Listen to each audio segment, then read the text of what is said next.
Hello everybody, this is VG Time back again with another video, and this time we are looking at the Set 7 Gohan leader. This leader is also known as Burnhan, and it is a very cool leader that I wanted to give my crack at. And let's look and see what he does. As I've been doing recently, if you just want to see the whole deck list laid out, just go to the end of the video, you'll see the whole thing fully laid out. You can pause it and do with it as you wish.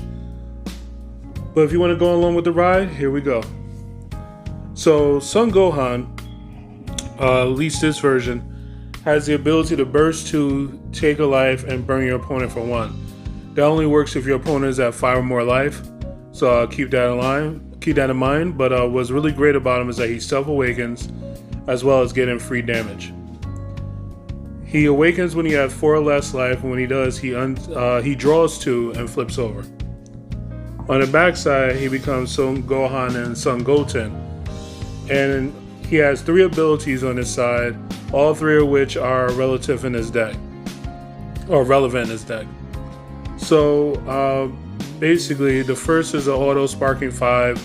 When it swings, you draw a card. So as mentioned before, we do burst 2 to activate the abilities on the front side, so it's very easy to get sparking 5 in this deck. The second auto is a once per turn auto that triggers when you activate Alliance. When you do, you get to pop a 30k or less battle card on your opponent's side of the field. And then lastly, he has an activate main once per turn that is sparking 5, where you can pitch 3 cards from your hand to make it so that himself and all your red and green battle cards get plus 10k. So as you can see, he's a very powerful leader. He lends himself very well to aggressive strategies. And the fact he gets free damage is really good. Problem was the kit they gave him in the beginning wasn't anything too special, but with the release of several cards, starting with set 10, I see a path for this deck, and I think it's actually quite good right now. So deck is red-green, so we start out with the boring stuff. 3 copies of Broly. This is our red-green check energy, so to speak, the energy that is going to come into play in active mode if you already have a red-green multicolor card charged.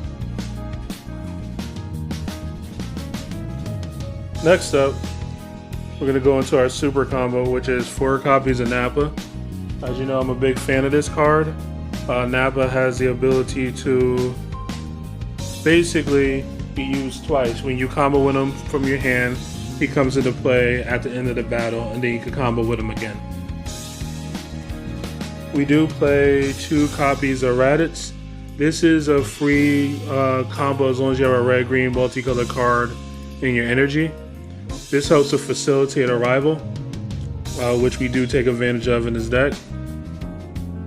And speaking of arrival, our main arrival card is 4 copies of SSB Gogeta Resonant Explosion. This card right here is a 20k double striker. Assuming that you could meet the arrival requirements, you could play him for only 1 energy. And when he comes into play, he pops a battle card that's 4 or less on your opponent's side of the field.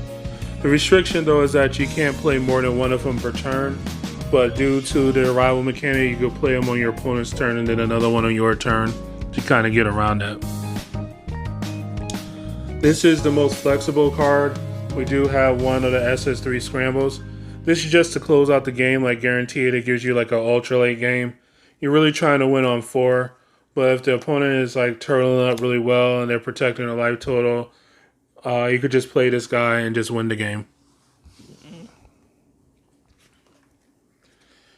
So, play 2 copies of SS Gogeta Acrobatic Warrior. He comes into play for free if you play a 5 cost or higher red-green multicolored battle card. So you want to like play him off of arrivals of Gogeta. You could even play him off the arrival of the Raditz, just to kind of like just get him into play. And then he has his extra ability that says that if you activate Alliance, you get to, and you use him for the Alliance, you get to ping your opponent for 1. So that just helps you to definitely close out the game. So speaking of Alliance, our Alliance card in the deck is 4 copies of the Champ Pack promo SS3 Gohan Master Surpass. Now this card, I was able to be fortunate enough to pull 2 and trade for 2. So I'm not actually sure what the actual value of the card is, but it was fairly high at the time I was trading for it. So it might be a little harder. Another good option is Liqueur and Coron. Or you can actually use the Gohan that goes with this. But this guy right here is the bestie of the Alliance cards that you can use. Basically, when he swings, you get to activate his Alliance, rest any number of red or green battle cards. He gains that power and he pings your opponent for 1. Then he puts a floodgate on your opponent that says that if they play a battle card with a power 20k or less, they have to crit themselves 1 life, and that lasts into the beginning of your next turn. So you can see how the leader's own ability, and that this adds up to insane damage. In fact, if you just use the the leader ability, and just this alone, that is 6 health that your opponent is just losing off of skills. And then we're not even getting into all the other attacks and stuff they have to deal with. So next we're going to go into the 1-drops. 4 copies of Intensifying Power Trunks. This is actually fairly key to the strategy. This guy right here, 1-drop, 5k, that becomes a 15k crit. You don't want to give them too many cards, which could happen when you activate that ability a bunch of times. So you want to basically mix that in between. It also helps you awaken really fast so you can use the abilities. We played a Gohan. It does the same thing as the Trunks, except for it's green. So it depends on if you started on multicolor or you had to charge a card. You have an option. 3 copies of Kaba. This is to help you close out the game, or as well as deal with the opposing unisons. And 2 copies of Dodoria for the same exact reason. Now, this could be something else as well. This could be a utility card. But I just wanted to make sure I had a good balance of red and green and a good aggressive start.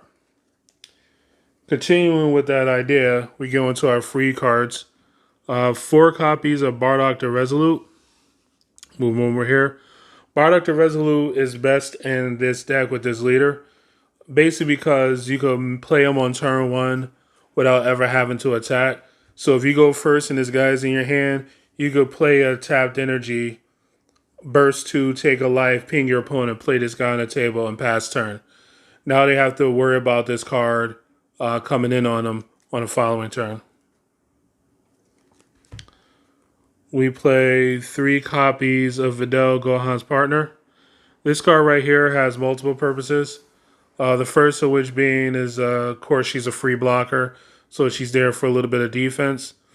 But the other reason why she's there is because she helps to facilitate this guy right here, Mercenary Tao, the unequaled assassin.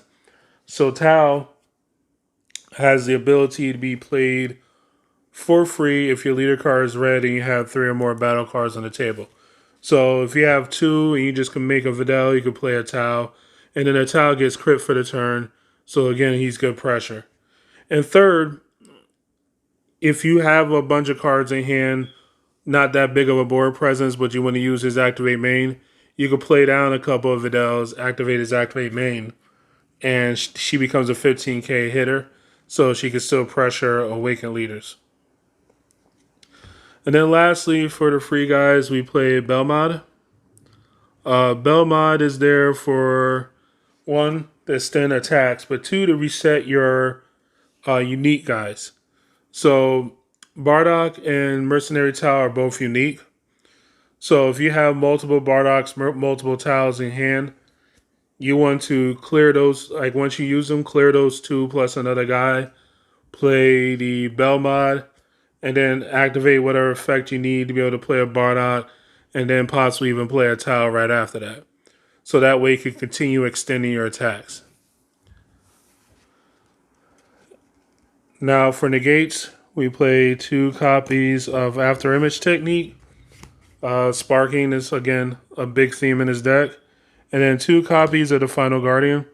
Whenever I play burst stacks at all, I like to have drop area negates. And it's also good to have hard negates in your deck.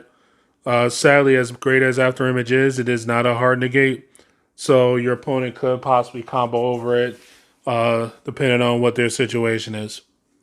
So this is a deck profile. It's very aggressive, very fast. It's not unheard of to win on even turn 2 or 3. But if it goes a little longer, you have ways to seal out the game with the Gohan and with the SS3 Scramble.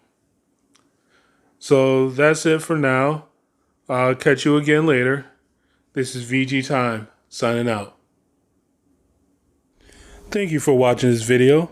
Please like, comment, and subscribe, and check out other videos on the channel. This is VG Time, signing out.